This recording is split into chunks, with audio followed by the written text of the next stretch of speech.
El mensaje vibró en el salpicadero a las 18:32 del 15 de marzo de 2024. Nuestro 10º aniversario de bodas. Me he quedado atrapada en la oficina. Fecha de entrega crítica. Lo siento mucho, cariño. Feliz 10º aniversario.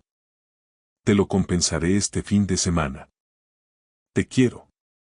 3 emojis de corazones rojos. El dibujo de un beso. Era el código digital de una mujer que llevaba engañándome 14 meses, una mujer que se sentía tan cómoda en el fraude que decoraba sus mentiras con iconos infantiles. Yo estaba sentado en mi furgoneta de trabajo, en el aparcamiento de El Alambique, un restaurante de esos de cocina de autor en la calle de Alcalá.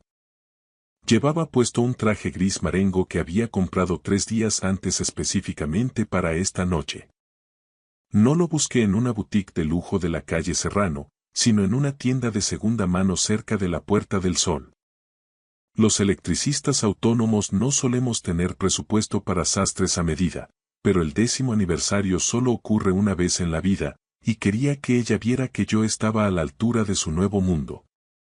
En el asiento del copiloto, descansando sobre el albarán de una instalación matutina, tenía flores. Azucenas, las favoritas de Elena. Las mismas que llevó en nuestra boda, las mismas que le enviaba a su oficina cada 15 de marzo desde hacía 10 años. Esta vez las recogí en persona en una floristería de toda la vida en Chamberí. Quería dárselas en mano, mirar su cara y comprobar si todavía me miraba como cuando ella tenía 29 años y yo 32, cuando nos prometíamos el para siempre bajo las bóvedas de la iglesia. Leí el mensaje de nuevo. Atrapada en el trabajo. Casi arranco y me vuelvo a casa. Casi llamo a Mateo para ver si quería tomarse una caña en el bar de abajo. Casi dejo que otra noche desapareciera en la rutina de un hombre cuya mujer siempre estaba ocupada, siempre trabajando hasta tarde, siempre fuera de su alcance. Pero ya había pagado la reserva. Un depósito no reembolsable de 80 euros. Esa cifra duele cuando diriges una pequeña empresa de instalaciones eléctricas y sabes perfectamente cuántas horas de escaleras y cuadros de luces cuesta ganar cada céntimo. Así que, por puro orgullo y testarudez castellana, decidí entrar. Cenaría solo, pediría una copa de algo caro y brindaría por 10 años de matrimonio conmigo mismo. Esa decisión es la única razón por la que hoy puedo contar esto. Entré en El Alambique a las 20:10. La anfitriona me condujo a una mesa pequeña al fondo, junto a una ventana que daba a un callejón oscuro. No era el rincón más romántico del local, pero encajaba con un hombre que cenaba solo en su aniversario. Pedí una copa de Ribera del Duero, un reserva, para que el castigo fuera completo, y dejé las flores en la silla vacía frente a mí. Cogí la carta, pero mis ojos se desviaron hacia el otro lado del local. Parcialmente oculta tras un biombo de madera tallada que separaba el comedor principal de un reservado más discreto, vi un vestido negro. No cualquier vestido. El vestido negro. El que le había regalado a Elena por Reyes, comprado en una boutique de Chueca que me costó un ojo de la cara. Recordé cómo se lo probó en el dormitorio, dando vueltas frente al espejo, mientras decía: este lo guardo para algo especial. Lo llevaba puesto esta noche. En el mismo restaurante que yo. En nuestro aniversario. El mismo que, según su mensaje, estaba demasiado ocupada para celebrar conmigo. Estaba sentada frente a un hombre de pelo canoso, con ese bronceado de quien esquía en Vaqueira en invierno. Llevaba un traje de sastre que probablemente costaba más que la letra mensual de mi furgoneta. Él se inclinaba hacia ella, con su mano descansando sobre la de Elena sobre el mantel de hilo blanco. Había cava en la mesa. 2 copas de esas de cristal fino que solo ves en lugares donde la gente quema el dinero como si fuera hojarasca. Él dijo algo. Ella se rió. Fue esa risa que yo solía escuchar en nuestra cocina cuando decía algo que la pillaba desprevenida. Una risa auténtica, sin filtros. Se la estaba entregando a otro. Y entonces, ella se inclinó sobre la mesa y lo besó. No fue un pico de cortesía. No fue un beso social. Fue un beso con historia, con intención y con la promesa implícita de lo que vendría después de la cena. El tipo de beso que yo no había recibido de mi mujer en meses. Me faltó el aire. El murmullo del restaurante, el tintineo de la plata sobre la porcelana, el jazz suave que escupían los altavoces. Todo colapsó en un único pitido agudo, como el sonido que hace un cable de alta tensión justo antes de reventar. Mis manos apretaron el borde de la mesa con tanta fuerza que los nudillos se me pusieron blancos. Mi visión se estrechó hasta que solo quedaron el vestido negro, el pelo canoso y ese beso. Me levanté. Iba a ir allí. Iba a volcar esa mesa con todo su cava y su cristal fino. Iba a mirar a mi mujer a los ojos en nuestro 10º aniversario y preguntarle cómo iba la fecha de entrega de su trabajo. Iba a montar un escándalo que nadie en la calle Alcalá olvidaría en su vida. Di 2 pasos antes de que una mano, firme como una mordaza de acero, se cerrara sobre mi antebrazo. Siéntese. Ahora mismo. La voz era baja, femenina y poseía una calma inquietante. No era una calma relajada, sino controlada, la de alguien entrenada para mantener el pulso mientras el mundo de los demás se hace pedazos. Me giré, dispuesto a soltar un improperio. Una mujer que no había visto en mi vida estaba de pie junto a mi mesa. Tendría unos 40 y largos, el pelo oscuro recogido en un moño tirante, una americana azul marino sobre una blusa blanca inmaculada y ningún adorno excepto un reloj técnico que parecía más una herramienta de precisión que una joya. Tenía la postura erguida de quien ha pasado años en instituciones donde el rango se lleva en la espalda. Policía Nacional, Guardia Civil. Algo donde el cuerpo es un recurso operativo, no un adorno. Suélteme el brazo, mascullé entre dientes. Siéntese primero. No me haga repetirlo. Oiga, no tiene ni idea de lo que pasa. Mi mujer está ahí besando a otro hombre y voy a cometer el error más necesario de mi vida. Ella no levantó la voz ni apretó más de lo necesario. Solo me clavó unos ojos grises que estaban absolutamente quietos. Sé quién es ese hombre. Sé quién es su mujer. Sé exactamente qué está pasando en esa mesa, dijo ella. Y necesito que se siente, porque el verdadero espectáculo está a punto de empezar y usted no querrá verlo desde el calabozo de la comisaría de retiro. Algo en su autoridad me detuvo. No fueron las palabras, sino la absoluta certeza. Aquella mujer no estaba adivinando. Sabía algo que yo ignoraba, y ese conocimiento era tan sólido que podía sentirlo, de la misma forma que un profesional detecta una derivación en una fase solo con acercar la mano. Me senté, derrotado por la lógica de su mirada. Ella ocupó la silla de Elena, frente a mí, junto a mis azucenas marchitas por el aire acondicionado. Me llamo Viviana Gil. Soy investigadora privada. Sacó una tarjeta de visita de su americana y la deslizó por la mesa con 2 dedos, como quien mueve una pieza de ajedrez. Fui inspectora de la escala ejecutiva durante 15 años. ¿Y qué quiere de mí? Fui contratada hace 3 meses por una mujer llamada Margarita Peláez de la Riva. ¿Le suena el apellido? Es de los de toda la vida, de los que tienen el nombre en el portal de los edificios. No me suena de nada. Le sonará. Margarita es la segunda exesposa del hombre al que su mujer está besando. Se llama Sergio Mercader. Es el director ejecutivo de Capital Progresivo, donde trabaja su esposa. Y esa aventura que usted está viendo está a punto de costarle a él una indemnización de 5 millones de euros gracias a un pacto de convivencia muy específico. Usted es el daño colateral, señor Rubio, pero también puede ser el mayor beneficiario de este desastre. Me quedé mirándola fijamente, con el pulso martilleando en las sienes. Al otro lado del restaurante, el sumiller traía a Elena y a Sergio una segunda botella de cava, un Gramona que burbujeaba con una alegría insultante. Mis azucenas de aniversario se marchitaban en la silla de al lado, convertidas en un atrezo patético, mientras una detective me explicaba que la demolición de mi matrimonio no era más que una subtrama en la historia de venganza de una desconocida. Va a tener que explicarme eso, dije, tratando de que mi voz no sonara como un cable pelado.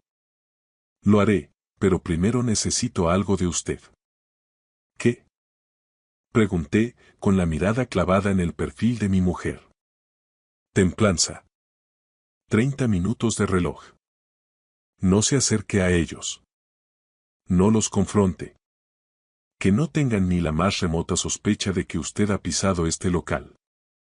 Tengo a un operativo fuera con una cámara de largo alcance y a otro en la puerta del Hotel Riz, en Velázquez, donde el señor mercader tiene una reserva fija en la habitación 412. Si monta una escena ahora, solo conseguirá gritos y una denuncia por coacciones. Si espera, lo conseguirá todo.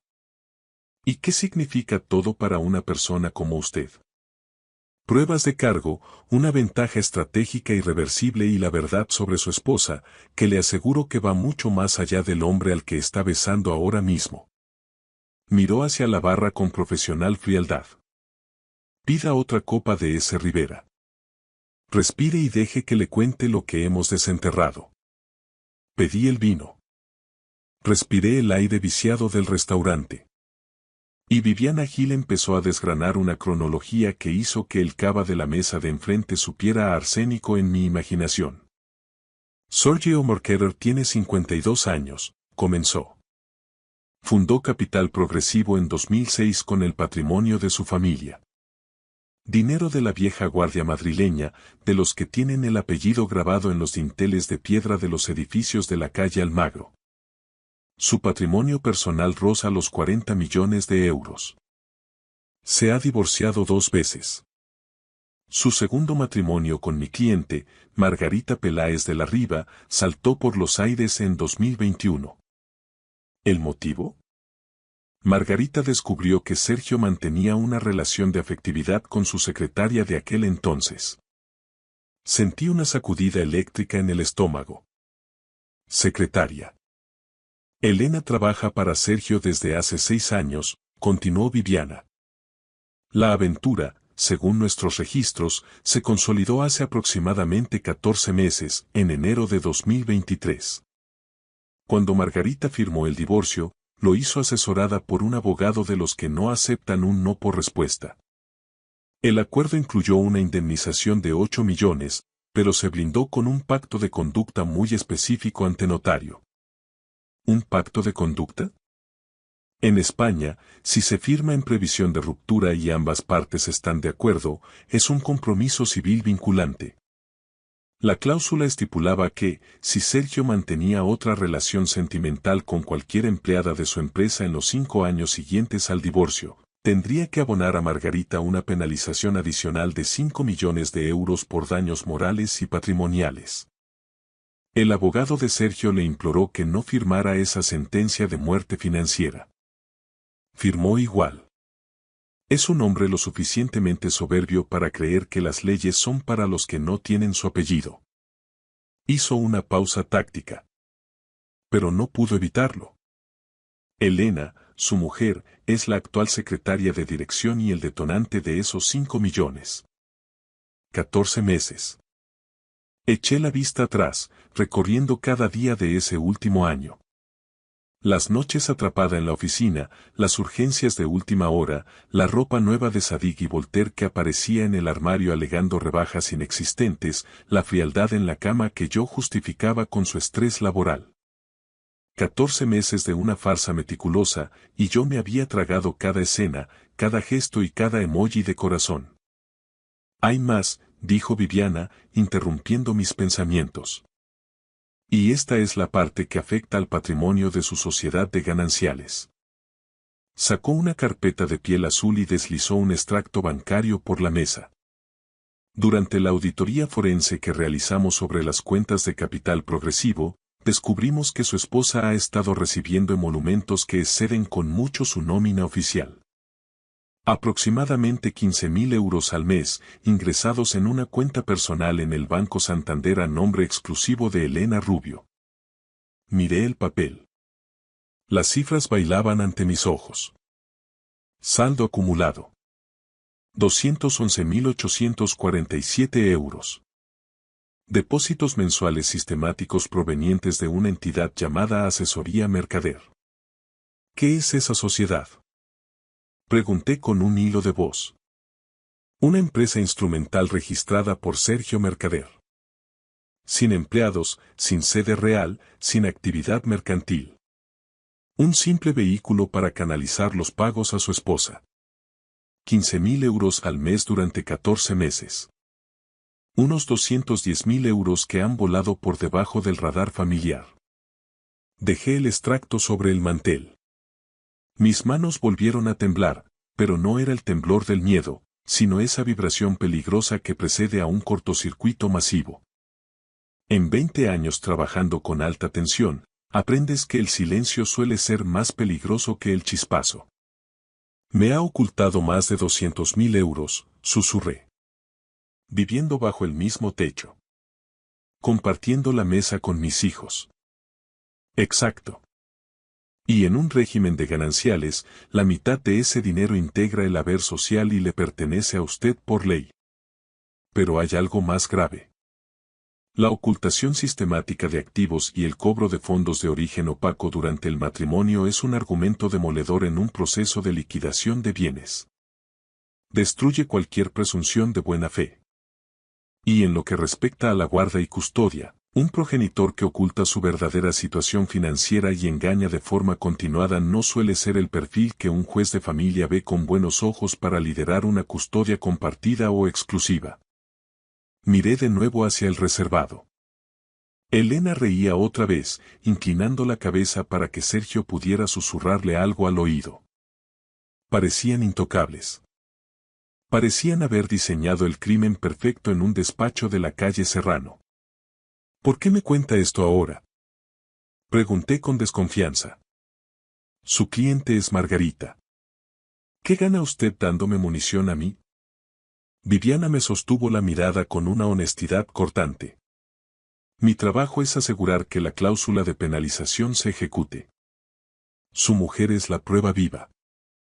Su relación con Sergio es el interruptor que activa el pago. Las fotos, los registros de entrada en el RIS y el rastro de la sociedad pantalla demuestran que Sergio ha vulnerado el pacto.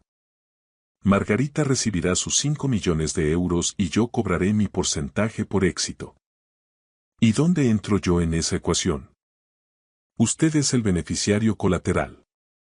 Todo lo que he reunido sobre su mujer, el cronograma exacto de la infidelidad, la cuenta oculta, el patrón de engaño financiero, es suyo para que lo use en su propio proceso de divorcio. Yo ya tengo lo que necesito para Margarita. A las pruebas les da igual quien las presente en un juzgado. Hizo una pausa y se inclinó hacia mí, bajando aún más el tono. Señor Rubio, fui inspectora durante mucho tiempo antes de pasarme al sector privado. He visto cientos de matrimonios saltar por los aires. La mayoría terminan en un desastre barriobajero. Gritos, reproches en público y platos rotos en locales como este. Esos finales dan un alivio de 10 minutos y una vida entera de arrepentimiento y debilidad judicial. Señaló con un leve gesto de barbilla hacia la mesa del fondo. Lo que le ofrezco es el otro tipo de final. El final quirúrgico. El que es silencioso, calculado y absolutamente devastador. El final en el que usted se levanta ahora mismo, sale de este restaurante sin decir una sola palabra y, dentro de unos meses, la mujer que le ha mentido en su propio aniversario se encuentra en una sala de vistas viendo cómo todo su mundo se desintegra bajo el peso de sus propias mentiras. Usted decide. ¿Quiere un escándalo de 10 minutos o una victoria para el resto de su vida? Me quedé allí sentado lo que me pareció una eternidad, aunque el reloj de pared apenas marcaba unos minutos. Él ya seguía fluyendo por los altavoces con una elegancia que me resultaba obscena. Mi mujer, la madre de mis hijos, bebía un cava de 70 euros con un hombre que le había inyectado 210.000 euros en una cuenta B para que me traicionara sistemáticamente. En ese momento, el cortocircuito emocional se detuvo y dejó paso a una fría claridad de diagnóstico. Dígame qué tengo que hacer, dije, mirando fijamente a Viviana. Vaya a casa. Dé un beso de buenas noches a sus hijos. Actúe con la normalidad de un actor de método. Mañana, a primera hora, llame a un abogado matrimonialista, pero de los agresivos. Yo le enviaré mi expediente completo. Los reportajes fotográficos, los registros de entrada en el RIS y el análisis forense de asesoría mercader. Su abogado sabrá que tiene entre manos una bomba de racimo. Y esta noche.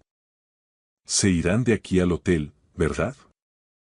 La pregunta me dolió al pronunciarla, pero necesitaba confirmar el voltaje de la herida. Sí. Y mi operativo documentará cada secuencia.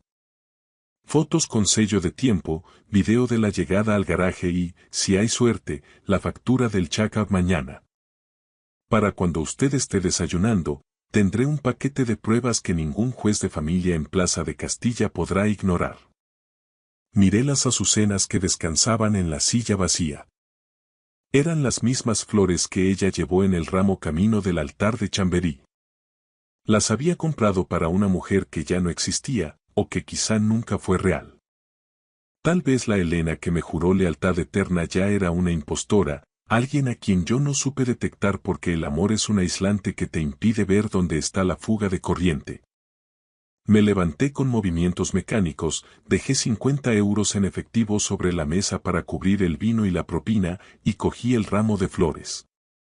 Señor Rubio, dijo Viviana. Me giré con la mano ya en el respaldo de la silla. Feliz aniversario. No hubo sarcasmo en su voz.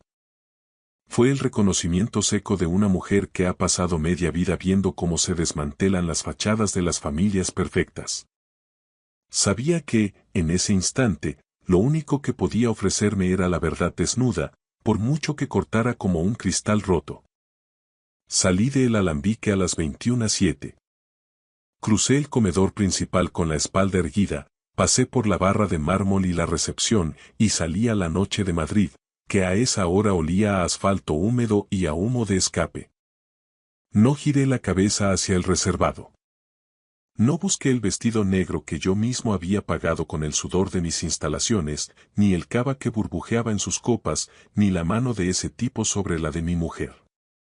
Subí a mi furgoneta, la fiel Renault que nunca me había fallado, puse las flores en el asiento del copiloto, arranqué y puse rumbo a casa, evitando la M30 para no tener que pensar demasiado en la velocidad. Rodrigo y Olivia estaban profundamente dormidos. La canguro, una chica del barrio que estudia magisterio, estaba en el sofá absorta en el móvil. Le pagué, añadí un extra por las horas y cerré la puerta tras ella con un clic que sonó definitivo. Luego subí las escaleras y me quedé en el umbral de la habitación de mis hijos, escuchando el ritmo pausado de su respiración. Rodrigo, con sus 7 años, estaba despatarrado en la cama. Duerme como si estuviera librando una batalla épica, con los brazos en cruz y el edredón por el suelo. Su guante de fútbol descansaba en la mesita de noche. Se ha vuelto inseparable de él desde que lo llevé a las pruebas del equipo del barrio en otoño. Olivia, de 4 años, era una pequeña bola acurrucada con su conejo de peluche descolorido. Tenía el pelo castaño hecho un nudo. Sabía que por la mañana me tocaría a mí cepillarlo entre protestas y mimos, y que lo superaríamos como superamos todos los baches domésticos. Me quedé allí 20 minutos observándolos, sintiendo el peso de los 210.000 euros ocultos y de los 14 meses de una farsa que yo, estúpidamente, había confundido con una racha de mucho trabajo. No lloré. Me hubiera gustado hacerlo para liberar la presión, pero algo más duro que las lágrimas se había fraguado en mi interior. No era rabia ciega, sino una determinación estructural. Iba a desmantelar la mentira de Elena con la misma precisión metódica con la que diseño el cableado de un edificio para que las luces no fallen nunca. Las luces estaban a punto de apagarse para ella. Dejad que os cuente quién soy, porque esta traición solo se entiende si comprendéis a quién se la ha hecho. Me llamo Enrique Rubio. Nací en 1980 en el corazón de Chamberí, un barrio de Madrid donde las casas tienen solerá, los portales son de piedra y la gente está hecha de una pasta resistente. Mi madre, Adela, nos sacó adelante a mis dos hermanos y a mí sin ayuda de nadie. Trabajó en correos durante 31 años, repartiendo cartas bajo el sol de plomo de agosto y el frío cortante de enero. Nunca se quejó, nunca pidió una baja y nunca permitió que viéramos las grietas de su cansancio. Me hice electricista porque la corriente tiene una lógica que no encontré en los libros. Los circuitos son honestos. Si algo falla, hay una razón técnica. Saqué mi carné de instalador autorizado a los 23 años y, en 2009, fundé Instalaciones Rubio con una furgoneta de tercera mano, una caja de herramientas heredada y un crédito de una caja de ahorros del barrio que el director me concedió solo porque conocía la honradez de mi madre. Tenía razón el bancario. Amorticé el préstamo en apenas 3 años, un tiempo récord para una pyme en esos días de crisis. Para este 2024, mi empresa ya cuenta con 8 empleados en nómina, 2 furgonetas nuevas rotuladas y una reputación sólida en todo Madrid por ser serios y no facturar ni un tornillo que no hayamos puesto. Mis ingresos netos rondan los 110.000 euros anuales. No soy un magnate de la castellana, pero soy un hombre que ha construido algo limpio y lo mantiene operativo. Conocí a Elena en 2012, en una barbacoa de amigos cerca del Retiro. Ella tenía 29 años y trabajaba como administrativa en un bufete de la calle Velázquez. Yo tenía 32 y me presenté con un polo que tenía una pequeña quemadura de un chispazo en el cuello porque venía directo de una avería urgente. A ella no le importó, dijo que le gustaban las manos de la gente que trabaja de verdad. Salimos 2 años y nos casamos el 15 de marzo de 2014 en la iglesia de Santa Teresa y San José. Fue una ceremonia clásica, con 70 invitados y una cena en un hotel del centro que pagué a tocateja. Mi madre hizo sus famosas croquetas para el cóctel. Los padres de Elena, que vinieron de Logroño, parecían aliviados de que su hija se casara con un autónomo con los pies en el suelo, aunque eso implicara acabar la jornada manchado de polvo de bovedilla. Durante 8 años, nuestra vida fue buena. No era de película, era real. El tipo de matrimonio donde se discute por quién no ha vaciado el lavavajillas, pero te duermes agarrado a su mano. Donde los sábados se pasan en campos de fútbol de tierra con un termo de café y la ilusión de ver a tu hijo marcar un gol. Era lo que yo entendía por hogar. Elena fichó por Capital Progresivo en 2018. Fue un salto de escala profesional.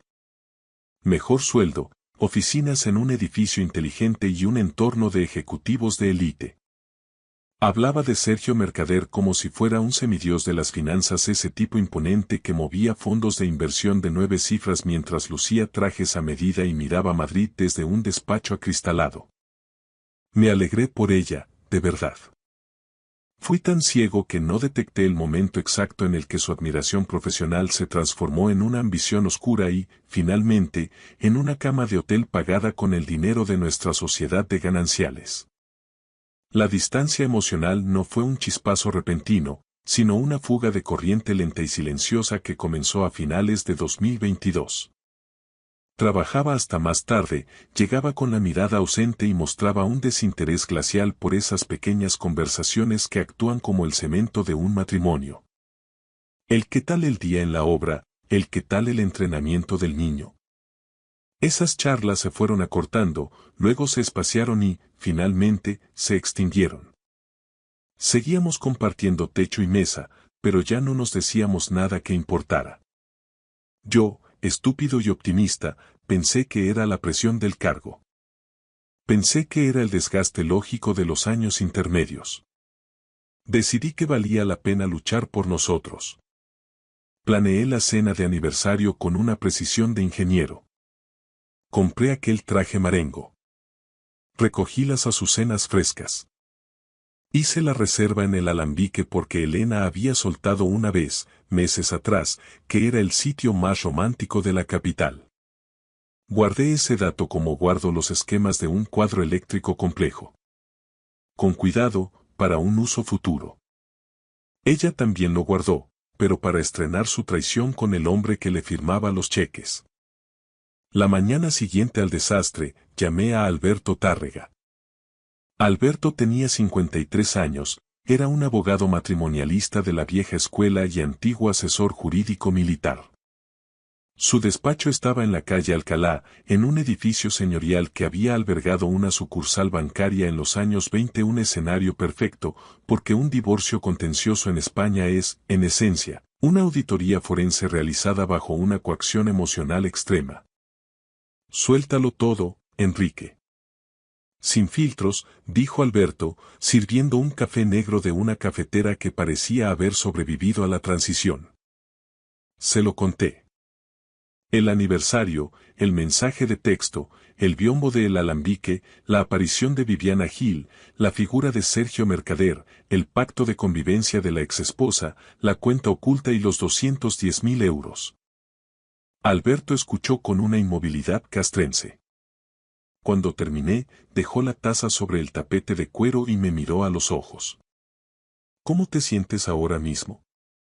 Como si llevara 10 años instalando el cableado de una finca y alguien me acabara de confirmar que toda la finca está conectada a un circuito con derivación a tierra. Una estafa total. Exactamente, asintió, abriendo un bloc de notas legal. Pues vamos a sanear la instalación. En España el divorcio es libre, no necesitas causa, pero la infidelidad y, sobre todo, la ocultación maliciosa de bienes gananciales son dinamita procesal. Esa cuenta oculta en el Santander va a pulverizar su credibilidad ante cualquier magistrado. Y el hecho de que ese dinero provenga de su superior jerárquico, estructurado mediante una sociedad pantalla para defraudarte. Eso no es solo un desliz, Enrique. Eso es una estrategia concertada para vaciar el haber social de tu matrimonio. ¿Y mis hijos? Eso es lo único que me quita el sueño. Un progenitor que ha mantenido una doble vida de forma sistemática durante 14 meses, que ha ocultado activos de esa magnitud y que ha antepuesto su lucro personal a la transparencia familiar, no es el perfil que un juzgado de familia premia. Voy a solicitar medidas provisionales. Custodia compartida con atribución del uso de la vivienda familiar para ti por ser el cónyuge más necesitado de protección tras el fraude. O incluso valoraremos la custodia exclusiva si el informe de Viviana es tan demoledor como promete. Y créeme, por lo que me cuentas de esa mujer, lo será.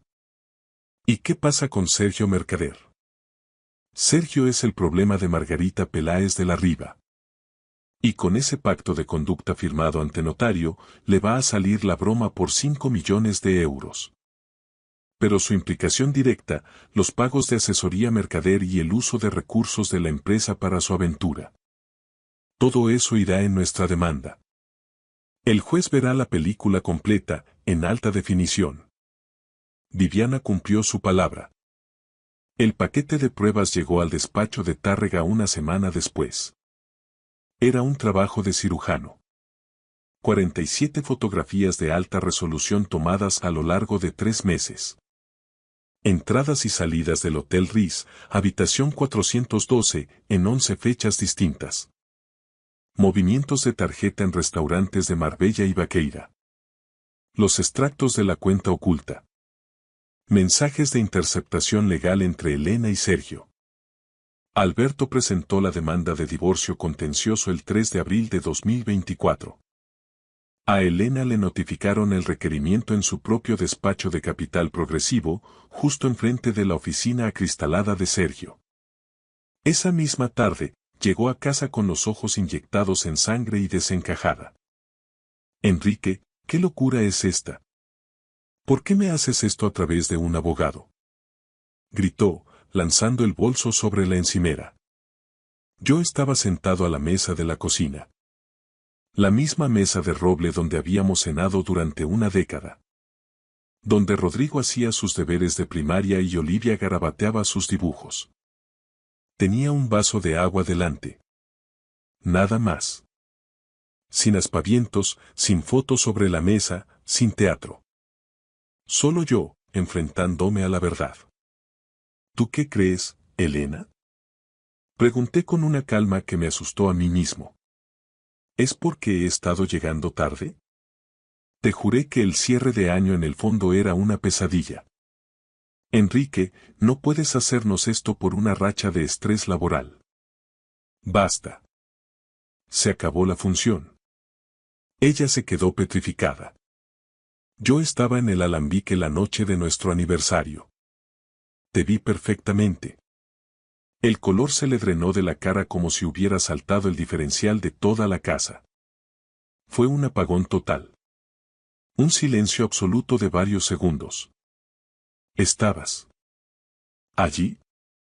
Hice una reserva para celebrar nuestros 10 años y me senté a escasos metros de tu reservado.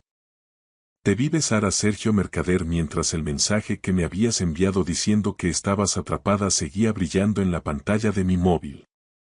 Elena se desplomó, pero no buscó una silla. Se dejó caer al suelo, como si sus piernas hubieran dejado de recibir corriente del cerebro. No es lo que parece, Enrique. Fue un error, una debilidad. 14 meses no son una debilidad, Elena. Son una profesión. 210.000 euros en una cuenta oculta pagados por una sociedad pantalla que tu amante creó para comprar tu silencio. 11 visitas documentadas a la habitación 412 del RIS. 47 fotografías, registros de llamadas, facturas. Le di un sorbo largo al agua. Lo sé todo. Y no porque te investigara a ti, sino porque alguien mucho más poderoso que tú ya le seguía la pista a Sergio, y tú simplemente apareciste en el encuadre como el daño colateral que eres. ¿Quién?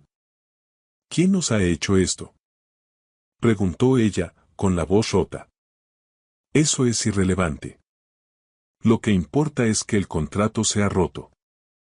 El matrimonio, las mentiras, el dinero negro. Todo. Ella empezó a llorar de forma compulsiva. Un llanto real, el de quien choca contra un muro de hormigón a 100 kilómetros por hora y se da cuenta de que no lleva cinturón. Los niños, Enrique. Por favor. No me quites a los niños. No les hagas esto.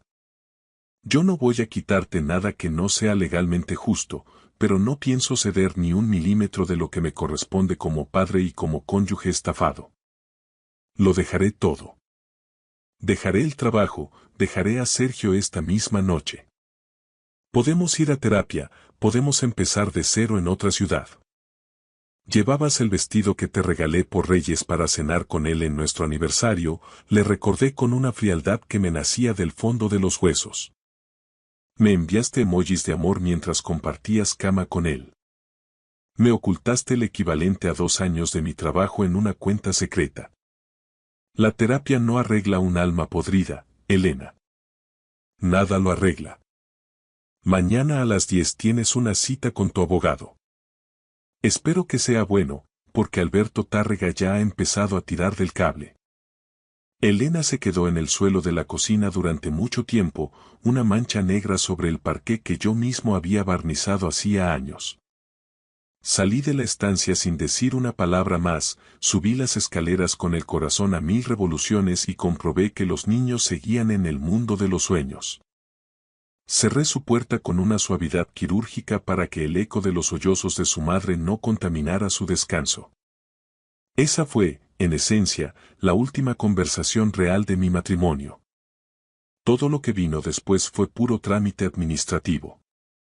El proceso de divorcio se alargó durante 5 meses de una guerra fría burocrática. Alberto Tárrega fue metódico, implacable, actuando con la precisión de un oficial de justicia. El abogado de Elena, un tipo con ínfulas de la zona de retiro, intentó dar batalla. Argumentó con desesperación que la cuenta oculta en el Santander eran ahorros personales derivados de bonos de productividad y que no debían integrarse en la liquidación. Alberto sacó entonces los registros de asesoría Mercader, demostrando que los ingresos eran inyecciones directas de la mercantil de Sergio Mercader. El juez no se tragó el cuento del ahorro, lo vio como lo que era. Una distracción de bienes gananciales en toda regla. También intentaron alegar que la infidelidad no era vinculante para la custodia. Alberto presentó el patrón completo. 14 meses de una doble vida sostenida, el engaño financiero y aquel mensaje de texto enviado desde el reservado de El Alambique mientras yo esperaba fuera. El magistrado dictaminó en la sentencia que un progenitor que demuestra tal capacidad de fabulación y deslealtad económica proyectaba serias dudas sobre su aptitud para una custodia compartida equilibrada. La cuenta de 211.847 euros fue bloqueada y sometida a la liquidación del haber social. Elena perdió la custodia principal, se me concedió a mí la guarda y custodia de los niños durante la semana escolar, dejando para ella los fines de semana alternos. El uso de nuestra casa en Chamberí se me adjudicó a mí por ser el domicilio familiar y para garantizar la estabilidad de Rodrigo y Olivia. El ajuste de cuentas de Sergio Mercader llegó por otra vía, pero con la misma contundencia. El equipo jurídico de Margarita Peláez de la Riva ejecutó la cláusula de conducta en abril de 2024. Sergio peleó durante 3 meses, intentando impugnar la validez del pacto, pero en julio un juez de lo civil dictaminó que el compromiso era plenamente vinculante. Sergio tuvo que transferirle a Margarita 5 millones de euros de su patrimonio personal. El impacto en los círculos financieros de la Castellana fue inmediato. 3 de sus clientes patrimoniales más importantes retiraron sus fondos de capital progresivo en cuanto el escándalo y el patrón de sus aventuras con subordinadas saltó a los mentideros empresariales.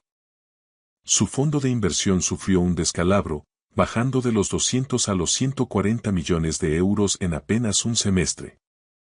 No se arruinó, los hombres con apellidos de 3 sílabas nunca terminan en la calle, pero pasó de ser un líder respetado a ser alguien a quien se tolera por compromiso social.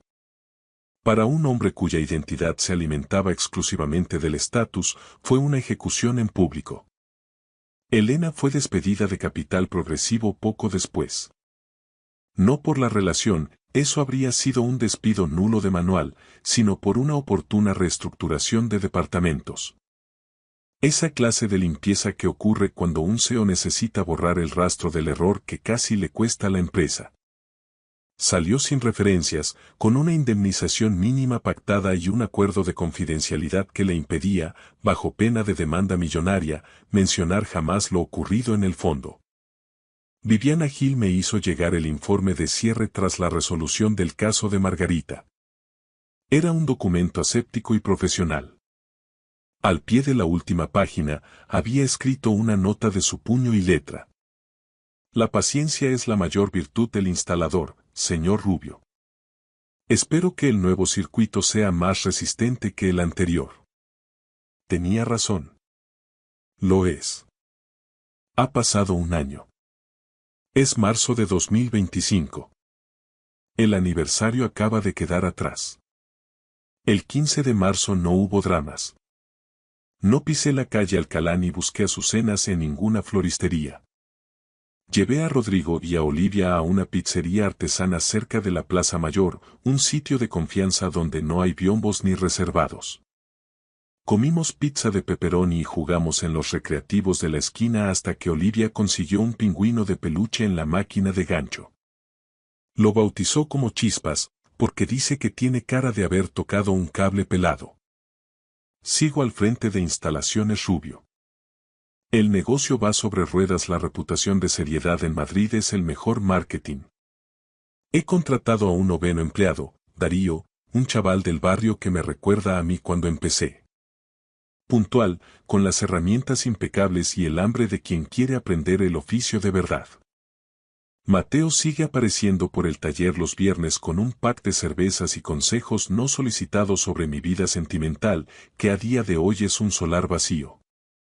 No tengo prisa.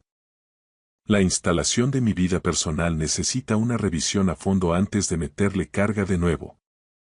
Mi madre, Adela, cumplió los 69. Se jubiló de correos el año pasado y ahora vuelca toda esa energía de cartera veterana en vigilar mis horarios. Viene a casa un par de veces por semana y toma el mando de la cocina como si fuera un cuartel general. Hace la cena, le da lecciones de estrategia futbolística a Rodrigo y le hace unas trenzas perfectas a Olivia con la misma disciplina con la que repartía certificadas bajo la nieve. Hiciste lo que tenías que hacer, hijo, me dijo hace unos días en la terraza, mientras los niños ya dormían. ¿Tú crees, mamá? Lo sé. No montaste un circo, no perdiste los papeles y no le diste a esa mujer la satisfacción de verte roto. Me miró con orgullo. ¿Sabes quién te enseñó a aguantar el tipo así? Tú, supongo. Yo y la Sociedad Estatal de Correos.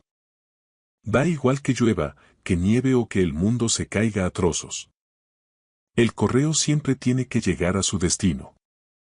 Tú solo cumpliste con tu servicio. Rodrigo ya tiene 8 años.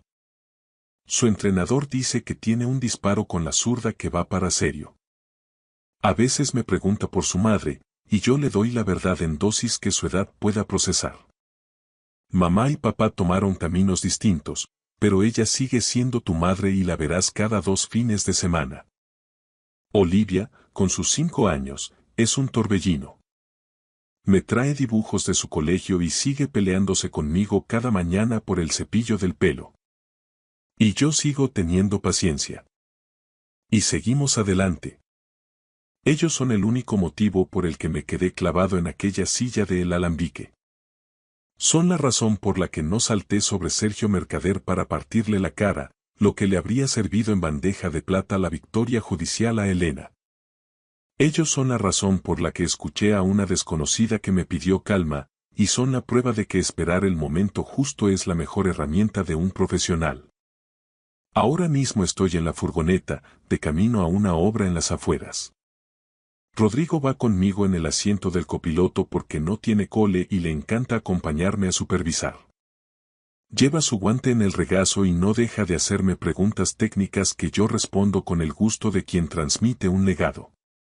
Papá, ¿cómo sabes qué cable va en cada borne? Hay que leer los esquemas, hijo.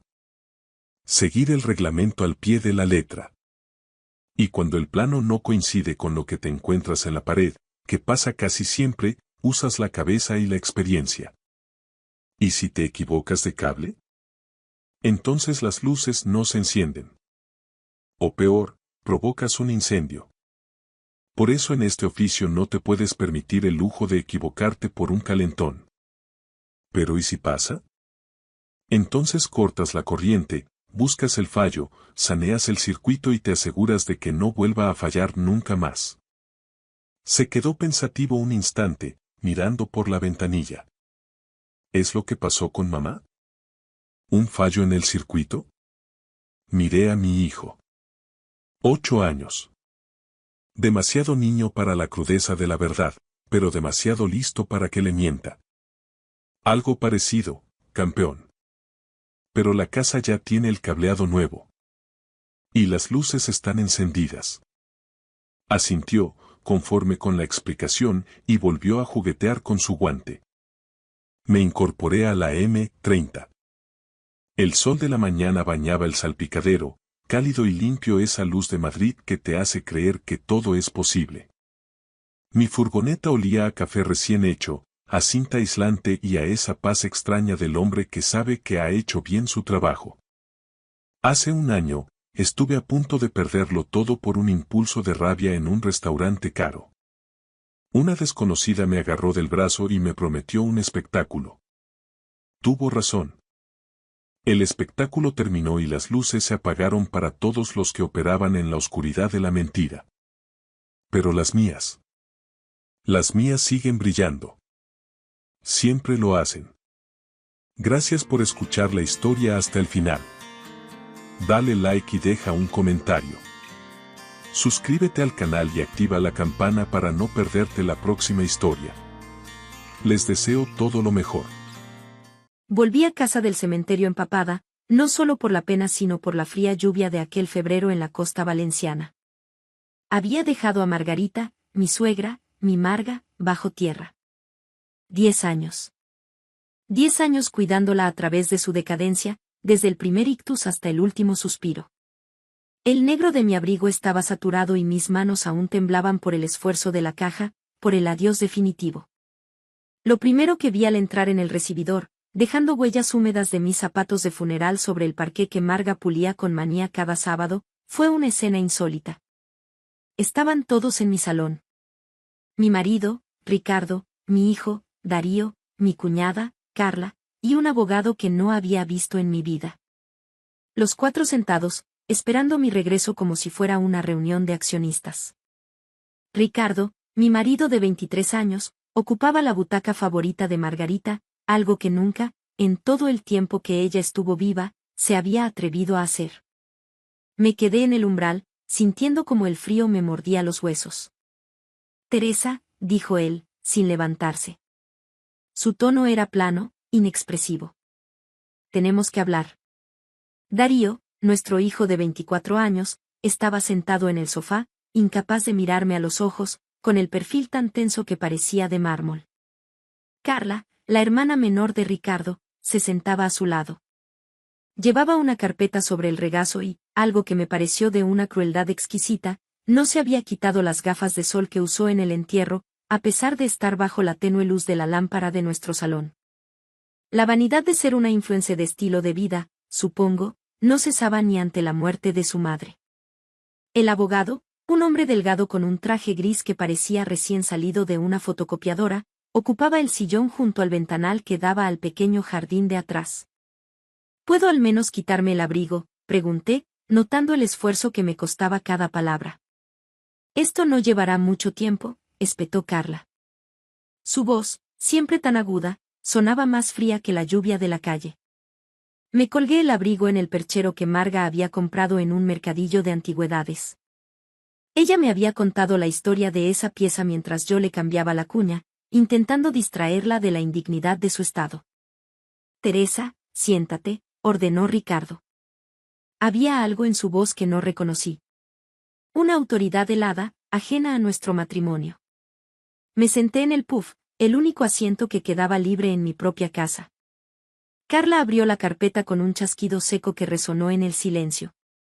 Encontré el testamento de mamá, anunció. Estaba en su dormitorio, en el cajón de las mesillas donde guardaba sus medicamentos. Sentí como se me encogía el pecho. Marga y yo habíamos hablado de ese testamento muchas veces a altas horas de la noche, cuando yo me quedaba a su lado después de que Ricardo se fuera a dormir, después de que Carla dejara de contestar sus llamadas y después de que Darío se mudara y nos visitara una vez al mes, con suerte. Le dejó la casa a Ricardo, continuó Carla, deslizando el dedo por la página. Junto con todos sus ahorros, que ascienden a unos 450.000 euros. La habitación pareció inclinarse ligeramente. Me aferré al borde del puff para no caer. ¿450.000 euros? Todo el dinero de Marga, la pensión, los ahorros de toda una vida. Carla levantó la vista. Las gafas de sol, absurdas en el interior, reflejaban mi propio rostro pálido. ¿Y para ti, Teresa?, preguntó. Te dejó 4.500 euros por tus servicios. Por mis servicios. 10 años de servicios. 10 años despertando cada 3 horas para girarla y evitarle las úlceras por presión. 10 años triturando su comida y alimentándola por sonda. 10 años bañándola, vistiéndola, controlando su medicación, llevándola a cada consulta en el Hospital Universitario y Politécnico La Fe de Valencia, sentada a su lado durante la quimioterapia, la radioterapia, y los últimos días de cuidados paliativos, cuando cada respiración era una batalla. 4.500 euros. Eso no es posible, dije en voz baja. Marga me dijo. Mamá estaba tomando mucha medicación, me interrumpió Ricardo.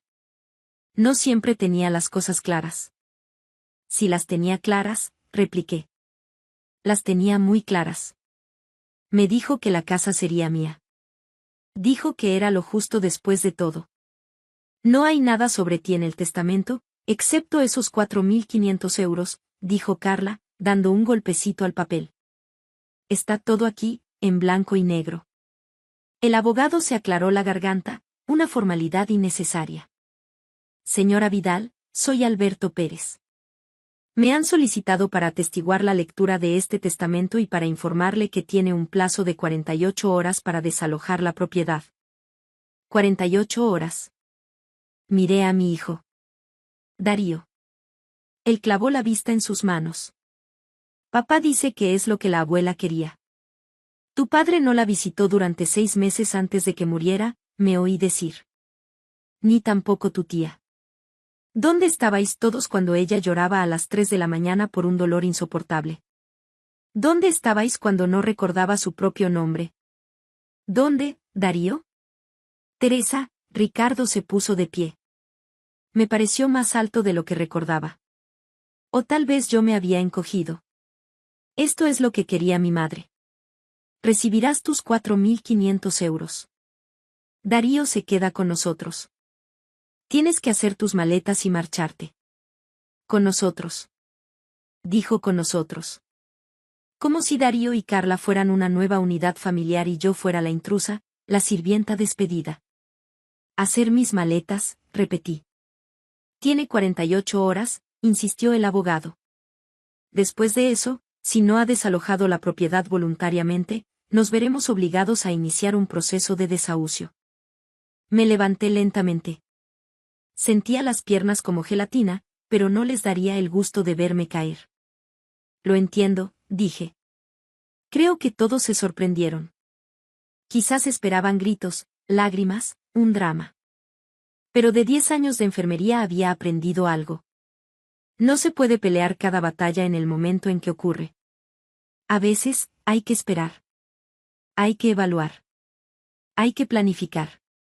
Subí las escaleras hasta el dormitorio que había compartido con Ricardo desde que cumplimos 40 años, el mismo en el que había pasado tantas noches despierta, escuchando la respiración de Marga a través del monitor de bebé reutilizado, lista para correr a su habitación si me necesitaba.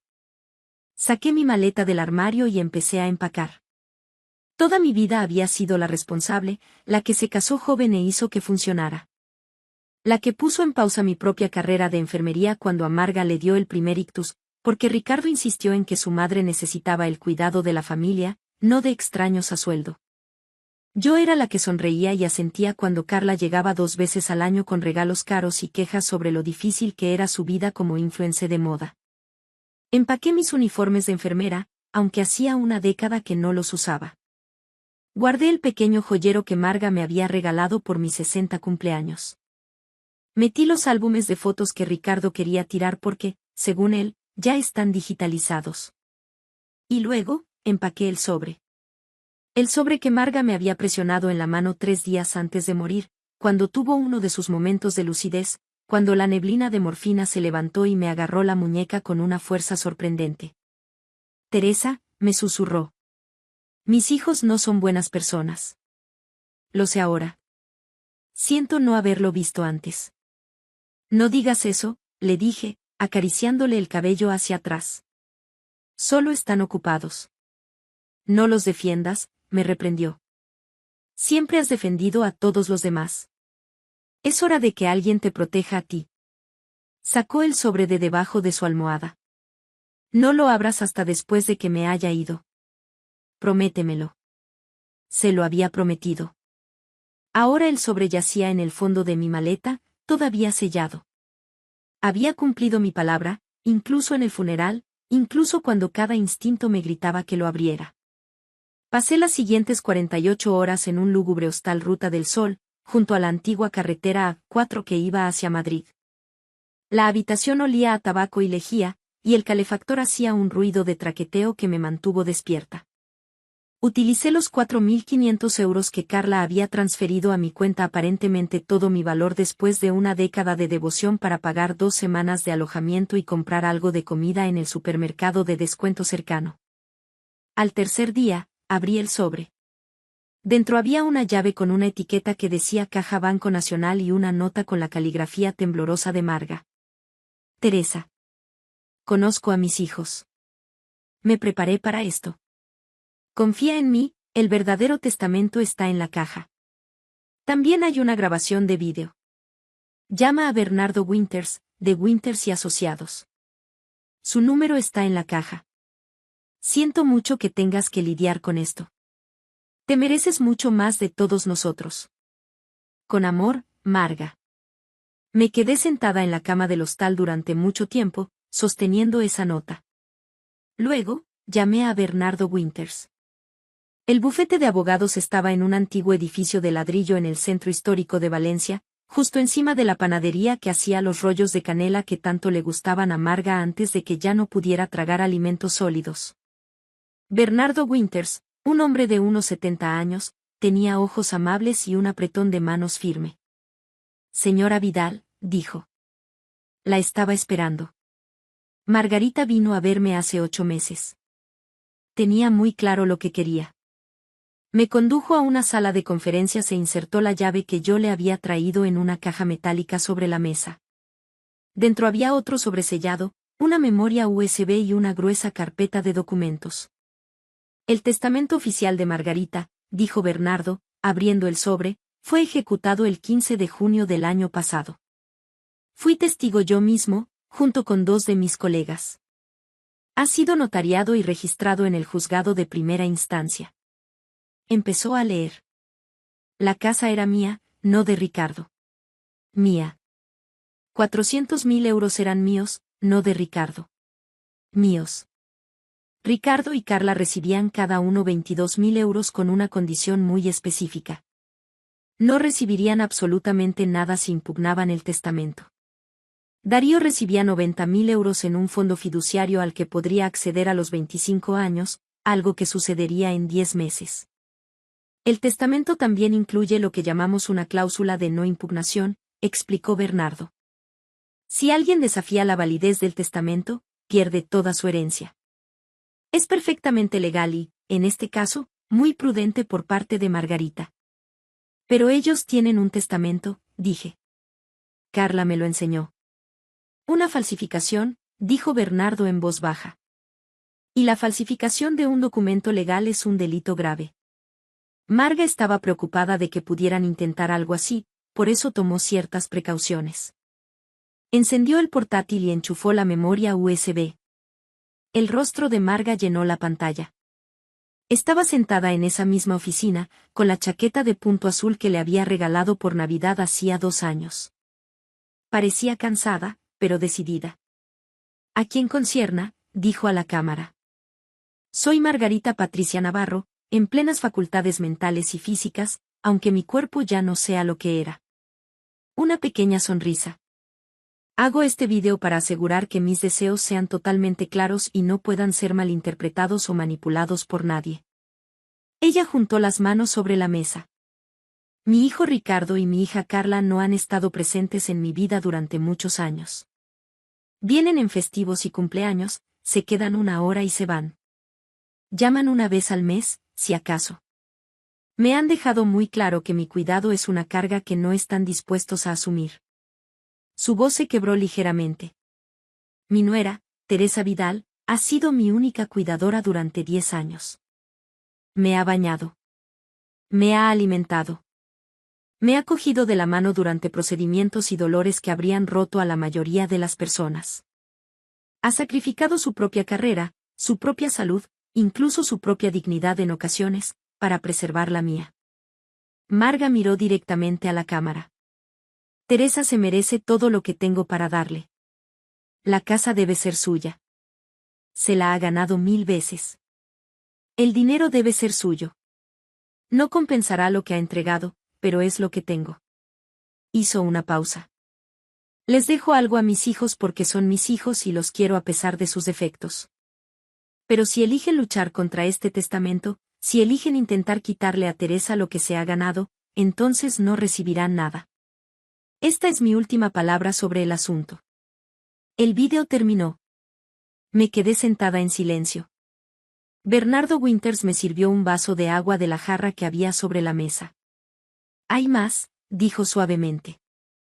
Margarita también documentó todo. Llevó un diario de cada vez que Ricardo o Carla no la visitaron, de cada promesa rota, de cada vez que pidieron dinero, pero no pudieron dedicar tiempo. Tiene testimonios de las enfermeras de paliativos que la cuidaron en las últimas semanas, continuó. Cada una de ellas menciona que Teresa fue el único miembro de la familia presente. Me deslizó una carpeta. Informes médicos, registros de cuidados, informe. Yo no llevaba la cuenta, dije con un nudo en la garganta. Simplemente hacía lo que había que hacer. Margarita sí llevaba la cuenta, dijo Bernardo. Ella sabía que tú no lo harías. Sabía que nunca lucharías por ti misma, así que ella luchó por ti. Miré la montaña de pruebas sobre la mesa. ¿Qué pasa ahora? Ahora, Bernardo se reclinó en su silla. Ahora, presento el testamento oficial ante el notario. Envío una notificación a todas las partes nombradas en el testamento, y le sugiero encarecidamente a Ricardo y Carla que acepten sus 22.000 euros cada uno y se marchen. Porque si luchan contra esto, lo perderán todo. Y si las autoridades descubren ese testamento falso que te mostraron, podrían enfrentarse a cargos penales. Cargos penales, repetí. Falsificación, intento de fraude, y potencialmente abuso de ancianos, si logramos demostrar que manipularon a Margarita mientras estaba vulnerable, explicó Bernardo. Son delitos graves, señora Vidal. Pensé en Ricardo sentado en la butaca de Marga, en Carla con sus gafas de sol y su voz helada diciendo: por tus servicios. Pensé en Darío, incapaz de mirarme. ¿Qué debo hacer?, pregunté. Bernardo sonrió. Lo que Margarita quería que hicieras. Vuelve a casa. Ahora es tu casa. Presenta una denuncia ante la policía sobre el testamento falso si lo deseas. Yo lo recomiendo.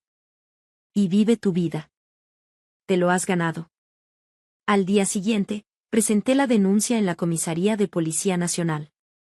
La inspectora que tomó mi declaración era una mujer de mi edad, con ojos comprensivos y manos eficientes que teclearon todo lo que dije. ¿Aún tiene el testamento falso?, preguntó. No, respondí. Carla se lo quedó. Está bien. Tendremos que obtenerlo como prueba. No contacte con su marido ni con su hermana. Nosotros nos encargaremos. 3 días después, estaba volviendo a llevar mis cosas a la casa, mi casa, cuando 2 coches de policía se detuvieron fuera. Observé desde la ventana cómo los agentes llamaban a la puerta. Ricardo abrió. Vi cómo su rostro cambiaba al ver las placas de identificación. Lo arrestaron allí mismo, en el porche de la casa que no era suya. Arrestaron a él y a Carla, que había estado dentro ayudándole a seleccionar las pertenencias de Marga para venderlas. Darío me llamó esa noche. Mamá, su voz era pequeña. Lo siento mucho. Yo no lo sabía. Papá me dijo que la abuela quería que él se quedara con la casa. Me enseñó el testamento. Pensé que simplemente estabas molesta por haberla perdido y por eso te fuiste. No sabía que era falso. ¿Ayudaste a hacer el testamento?, pregunté. No. No, lo juro. Simplemente lo vi después. Lo vi después. Estaba llorando. Debí haberlo puesto en duda. Debí haberte preguntado a ti. Debí. Debiste haber visitado a tu abuela cuando se estaba muriendo, dije en voz baja. Debiste haber llamado más de una vez al mes. Debiste haberte ofrecido a quedarte con ella una sola noche para que yo pudiera dormir. Hubo silencio al otro lado. Pero tenías 23 años, y tu padre te dijo que tu abuela estaba bien, que yo estaba bien, que todo estaba bien, continué. Así que le creíste. Lo entiendo. Lo siento mucho, dijo de nuevo. Tu abuela te dejó dinero, le dije. 90.000 euros. Los recibirás en tu 25 cumpleaños. Úsalos con sabiduría. Mamá, ¿dónde te estás quedando? ¿Estás bien?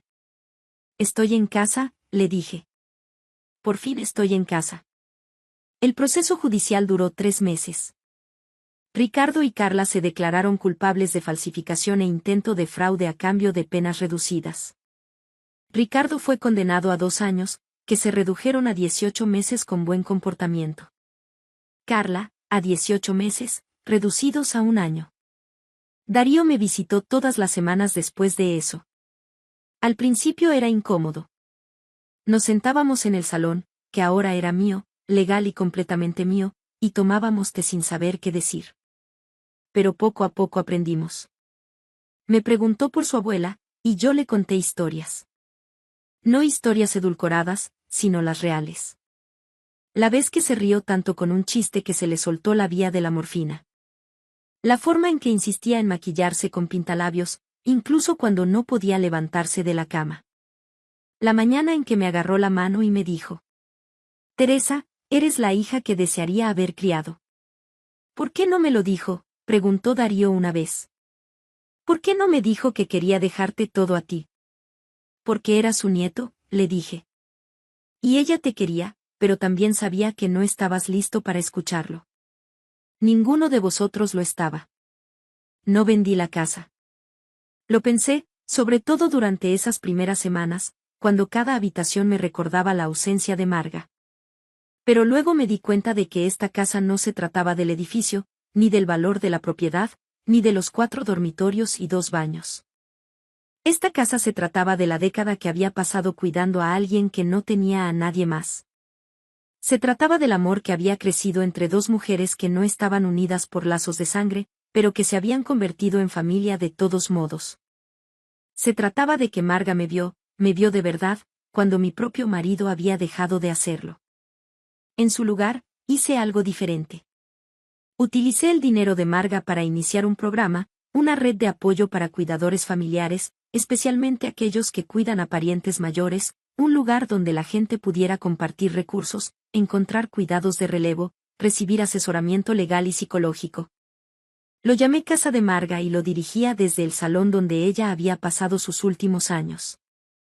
Darío se ofrecía como voluntario allí todos los fines de semana. Ayudaba a preparar las reuniones de los grupos de apoyo, a hacer café, a escuchar las historias de la gente. Lo observé aprender lo que yo había aprendido. Que cuidar de alguien no es una carga, es un privilegio. Y a veces, es lo más importante que harás en tu vida. Un año después de la muerte de Marga, en el aniversario, Darío y yo plantamos un jardín en el patio trasero. Rosales, porque a Marga le encantaban.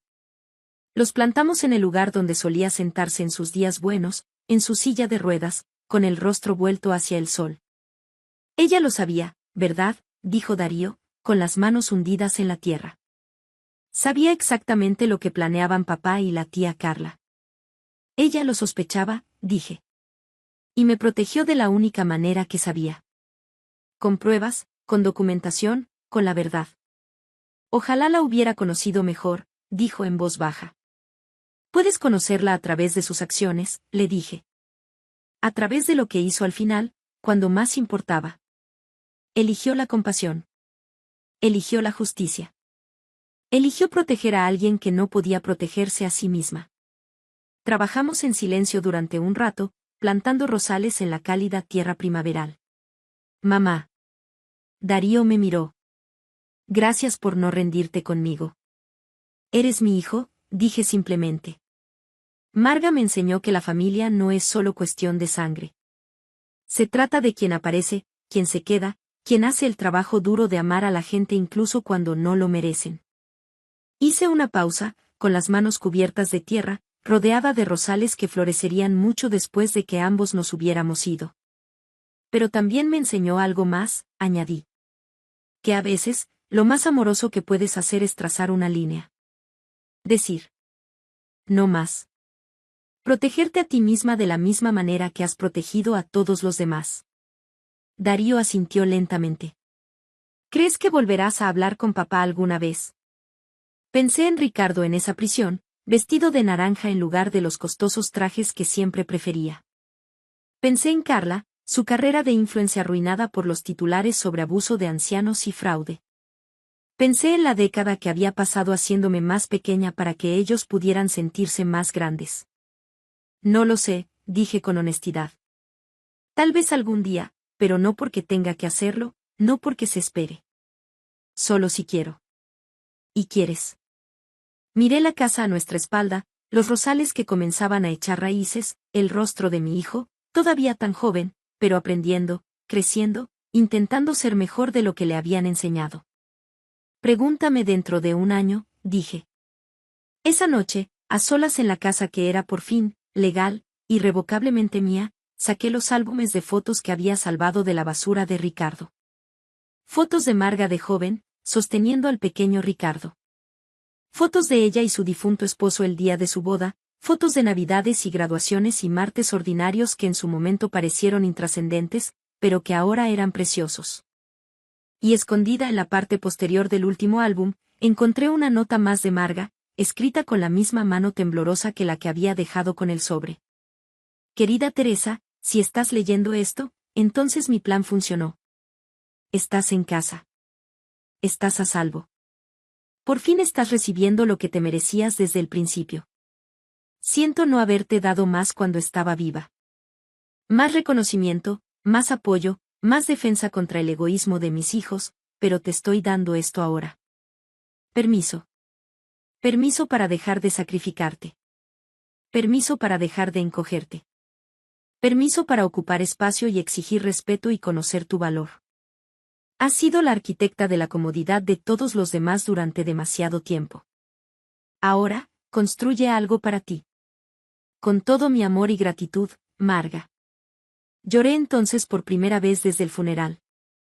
No lágrimas de tristeza exactamente. Algo más complicado. Dolor, sí, pero también alivio. También gratitud. También algo parecido a la libertad. Ya no era el archivo expiatorio. Ya no era la pacificadora o la cuidadora o la que se tragaba sus propias necesidades para hacer sitio a las exigencias de todos los demás. Yo era Teresa Vidal, 60 años, propietaria de una casa de 4 dormitorios con un jardín de rosales, directora de la Casa de Marga, una asociación sin ánimo de lucro que atiende a cuidadores familiares en 3 comarcas valencianas, madre de un hijo que estaba aprendiendo lentamente lo que significaba aparecer. Y yo era la mujer que había sido amada lo suficiente por alguien que apenas me conocía al principio, pero que me había visto con la suficiente claridad como para luchar por mí incluso después de la muerte. Eso valía más que cualquier casa, cualquier dinero, cualquier testamento. Pero era agradable tener la casa. Gracias por escuchar mi historia hasta el final. Si resonó contigo, dale like, escribe en los comentarios qué fue lo que más te tocó y no olvides decir de dónde eres. Suscríbete al canal, vienen muchas más historias.